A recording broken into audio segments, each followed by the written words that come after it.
The NCAA outlines its punishment for UNC, a postseason ban, 3 years probation, and the loss of 15 scholarships.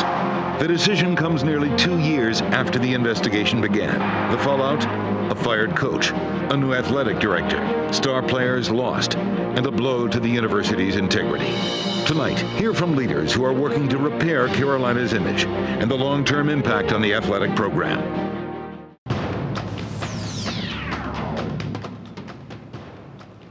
At 9 o'clock this morning, North Carolina found out from the NCAA additional sanctions that the NCAA had handed down to North Carolina. Included in that, no postseason in 2012, which means they will not compete for an ACC championship and they will not be allowed to play in a bowl. Also, a reduction of 15 scholarships. North Carolina had proposed 9 scholarships. The NCAA taxed a reduction of 6 more. Also, a 3-year probation that runs through March 2015, which means any more infractions by North Carolina and they could be handed down more severe penalties. Also, a 3-year show cause to former associate head coach John Blake, as the NCAA deemed he did not cooperate much at all in this investigation.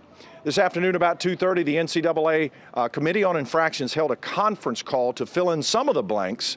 Vague they were at some point, but Ken Medlin listened in. The NCAA cites the broad spectrum of violations as the reason for the additional sanctions.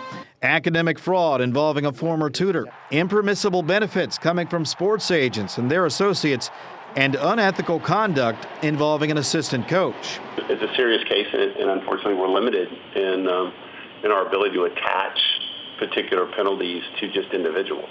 The one item UNC did challenge was the charge of failing to monitor social media. The NCAA says it does not expect schools to follow every tweet or Facebook post from now on, but it does feel Carolina had reason to look more closely. There was some information that was identified for the athletics department. There was a policy in place that actually related to monitoring, yet it didn't happen. The NCAA also blames former assistant coach John Blake for the delay in the announcement. Blake promised to turn over financial documents at the Committee on Infractions hearing, but the process took weeks longer than expected. The net of that narrative is the significant delay in bringing the matter to conclusion. The NCAA does praise Carolina for its cooperation, but the Tar Heels will not play in a postseason game this year. Ken Medlin, WRAL Sports, Raleigh.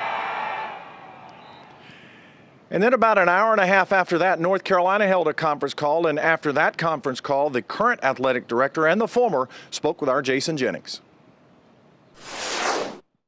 North Carolina did not originally self-impose a postseason ban, but when the NCAA handed down that penalty, as well as additional losses of scholarships, university officials were disappointed but not surprised. I was hopeful that the NCAA would come out where we did. They made the decision not to. I knew that that was a possibility.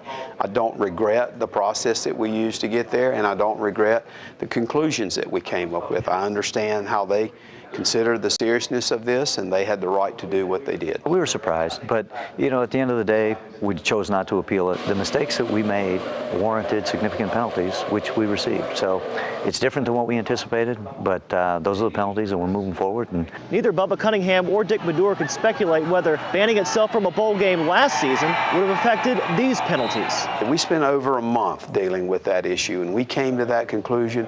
We felt good about it. I'm not going to second guess that in some way now. We thought we had the penalties in place that were appropriate, and the committee felt differently. Cunningham added if any seniors from this football class do want to transfer, he would allow it. Jason Jennings, WRAL Sports, Chapel Hill. And from current Tar Heel coach Larry Fedora, my only regret is for the current players, especially the seniors, who will not have an opportunity to compete for an ACC championship or go through the experience of a bowl game in 2012. And here at Kenan Stadium, we've seen a few football players filter through. I asked them if they wanted to comment. Most of them said no. The one word they all used, though, disappointed. Back to you guys in the studio. All right, Jeff, thank you, and thank you for joining us tonight. WRAL will have a special on the NCAA's decision beginning tonight at 7 o'clock. Our next newscast coming up at 11.